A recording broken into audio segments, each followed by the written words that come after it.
In every home, there are countless cracks and tiny gaps, so small that not even a thread could pass through. But what if an evil spirit has been hiding in one of those gaps, waiting for you? Esamu, a 25-year-old living in Osaka, Japan, had recently moved into a new house. From the first day, he felt something strange. He constantly felt like someone was watching him, even though he lived alone. Whether he was sitting, eating, or doing anything else, he sensed a presence in the room with him. At night, while having dinner, he felt like someone was staring at him from behind the dining room curtains. In the bathroom, he sensed eyes peering from under the door. Sometimes, when he woke up in the dark, he briefly saw two glowing white eyes staring at him from the shadows. Frustrated and desperate to find the source, Esamu began searching every corner of the house. He checked behind curtains, only to feel the gaze coming from a crack in the wall. When he inspected the crack, the feeling shifted to under his bed. Under the bed, it moved to beneath the sofa, but he found nothing.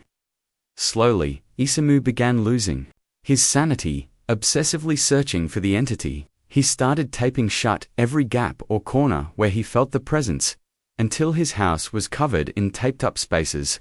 He stopped leaving the house entirely.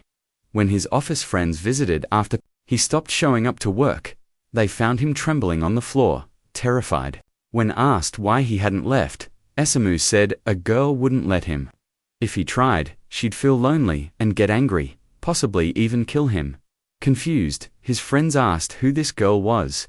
Esamu pointed to a gap between the dressing table and the wall. His friends, thinking he was delusional, checked the gap to ease his fears. But as they approached the 5-centimeter gap, they froze in terror. A girl in a red dress with long hair stood there, staring at them with a horrifying expression. Suddenly, her clawed hands reached out from the gap. Panicked, Esamu's friends fled, leaving him behind. Esamu was never seen again. His friends, haunted by the memory, could no longer look at small gaps in their homes without seeing her. Months later, they too vanished. No one knows what happened to Esamu or his friends, but those who knew them believe it was the work of Sukima Onna, the girl in the gap. This Japanese spirit is said to live in the tiny crevices of homes. If you meet her gaze even once, she takes you to a dimensional world of the dead from which no one returns. No one knows how to escape her, as seeking help only draws her to others, claiming them too. If you ever visit Japan, be cautious. If you feel someone watching you, leave that place immediately. For if it's Sukima Onna, your life is in danger.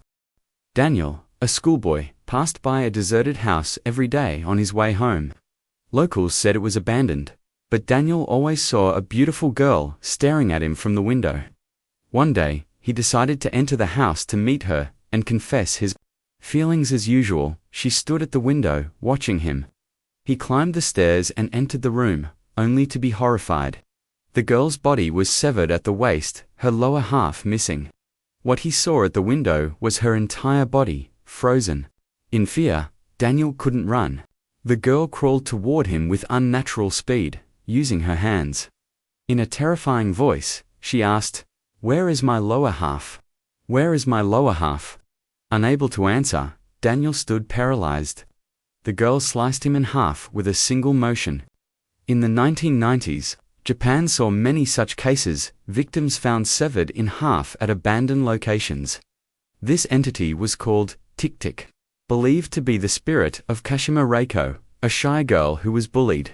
One day, some boys pushed her onto a railway crossing as a prank and left.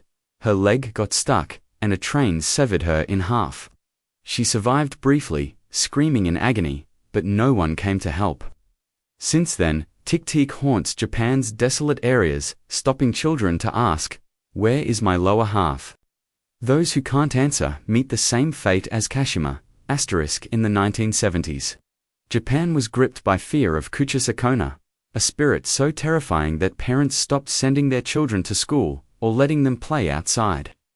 This spirit, a woman, wearing a mask covering half her face, roams Japan's streets. She stops passers-by, usually children, and asks, "Am I beautiful?" The question seems simple, and her visible eyes are often so captivating that children usually answer yes. When they do, Kuchisake-Onna removes her mask, revealing a face horribly mutilated, her mouth sliced from ear to ear as if carved by a sharp blade. She then asks again, "Am I beautiful now?" If the child says yes, she uses a large pair of scissors to cut their mouth to resemble hers, leading to their death from excessive bleeding. If they say no, she kills them on the spot with the same scissors. The legend says Kuchisake-Onna was once a beautiful woman who took great pride in her appearance. Her husband, a samurai, loved her deeply. When he went to war and was away for a long time, she had an affair. Upon his return, enraged by her infidelity, he slashed her mouth with his sword and asked, "Do you still think you're beautiful?" She died in agony from blood loss. Since then, her spirit roams Japan's streets, hiding her disfigured face with a mask, asking her haunting question. There's no safe answer to her question. Say yes, and you'll see her true face and meet a gruesome end. Say no, and she'll kill you instantly. Eventually, Kuchisake-Onna's reign of terror faded from Japan. Why she appeared and why she left remains a mystery. If you ever encounter a masked woman asking if she's beautiful, you might ask her why she left Japan. If you survive and get an answer, let us know in the comments. Life brings us many encounters, each with its own feeling. But what if one encounter ruins your life? This is the story of Anaki, a young man living a simple life in Japan. His days were filled with college classes, evenings in the library working on assignments, and nights playing computer games. But on the night of October 21st, everything changed. Anaki often studied late in the library. That day, exhausted, he fell asleep there. When he woke, it was 12:30 a.m. He had never stayed out so late. He quickly packed his things and headed home, which was about 20 minutes from the library. There was a shortcut that could get him home in 10 minutes, but people warned against using it. The path was pitch black, with no streetlights, and rumors said it was haunted by Akai Onna, a mysterious figure in a red dress. Onaki dismissed it as just a legend, having used the shortcut before without incident. But this was the first time. He was out so late, tired and eager to sleep, he took the shortcut. At first, he could barely see in the darkness, but as his eyes adjusted to the faint moonlight, he noticed a woman standing by a wall, dressed in a red dress. His heart raced. She stood motionless, her face hidden. For a moment, he wondered if the Akai Onna legend was true. Trying to stay calm, he lowered his head and kept walking. But as he passed her, curiosity got the better of him. He glanced at her face and froze. Her face was ghastly white, like a corpse, more terrifying than anything he'd ever seen. Panicked, he ran home. The image of her face haunted him. Next day, he tried to resume his routine, but as evening fell, he felt a presence watching him. One night, as he slept under his blanket, he felt it being tugged. Waking in a panic, he saw nothing but a red shadow darted past his window. Convincing himself it was his imagination, he forced his eyes shut. When he opened them again, the woman in the red dress was clinging to his ceiling, staring down at him. He screamed, only to realize it was a dream. Shaken, he got up for water, but at the window, he saw her again, staring with that horrific face. When he turned on the light, she vanished. These incidents grew worse. Anaki saw her everywhere. He told his friends, but they didn't believe him. Fearing he'd disappear like others in the legend, he decided to go to the police. But as he prepared, he heard his front door creak open. Strong winds blew in. Calling a friend to explain, he froze mid-sentence, feeling breath on his neck. In the mirror, he saw her standing behind him, Akai Onna. "She's come for me," he stammered before the line went silent. His friend rushed to his house. Finding it in chaos, as if a storm had torn through, Anaki was gone. He was never seen again, and no one knows what happened. Who is Akai Onna, and why does she make people disappear? No one has answers, but if you see a woman in a red dress in a dark alley, turn back, it's your only chance. We're often told that in times of trouble, a higher power sends help. But what if that help takes your life? This is the story of Samuel, a 25-year-old who transferred from America to Tokyo, a cheerful man. Samuel lived near a forest on the city's outskirts, a place he loved. Every night he walked home from the bus stop, stopping at a noodle bar to pick up dinner.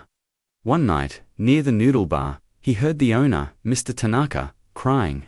Peering around the corner, he saw a man with a skeleton-printed cloth over his face, holding a revolver to Mr. Tanaka's head, threatening to kill him.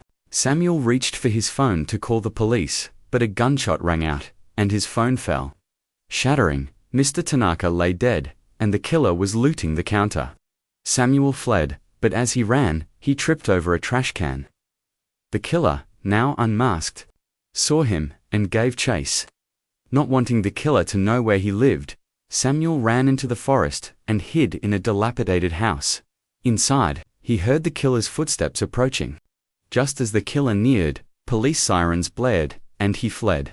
Samuel waited, then lit a match to find his way. The dim light wasn't enough, so he lit the entire matchbox. In the glow, he spotted an old white paper lantern.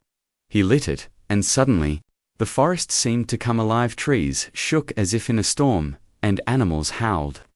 The house's broken window shattered. A shadow appeared on the wall, not Samuel's, but a woman's, moving closer, terrified. Samuel grabbed the lantern and ran, but he got lost deeper in the forest. Exhausted, he rested against a tree, placing the lantern on the ground. Moments later, he felt something grip his body. Opening his eyes, he saw decayed hands with knife wounds emerging from the lantern, tightening around him. Panicking, he grabbed a piece of wood, freed himself, and smashed the lantern, extinguishing it. Silence fell, and darkness enveloped the forest. But then, the lantern reignited, revealing a mouth and a red, pointed tongue. A grotesque woman emerged, her body covered in wounds, blood dripping from her eyes, and insects crawling in her hair. She wailed, floating toward Samuel, and attacked. The next morning, police investigating Mr. Tanaka's murder followed footprints to the forest. They found Samuel's body, covered in deep knife wounds, with the paper lantern nearby. They realized his death was caused by Bake-Chochin, a spirit of someone who died with hatred, their soul trapped in a paper lantern. This lantern sometimes has a tongue or eyes, and anyone who lights it is doomed. The legend terrifies Japanese people, some trembling at the sight of paper lanterns. What do you think of this legend? Share in the comments. Lara, a 14-year-old in America, loved playing online games during her winter holidays to pass the late nights. One night, she found a horror game called The Bath Game. Excited by its novelty, she read the bolded rules, which warned that quitting before completing the game would cause a spirit named Daruma-San to haunt the player forever. Waiting until her parents were asleep, Lara locked her room's door and window. Following the first step, she undressed, filled her bathtub, turned off all lights, and sat in the tub with her eyes closed, facing the faucet. The second step required chanting a Japanese mantra while washing her hair. She did so, but felt nothing, no sounds, no presence. Thinking the game was nonsense, she was about to open her eyes when she heard footsteps in the bathroom. The sound grew louder, and a woman in tattered white clothes appeared.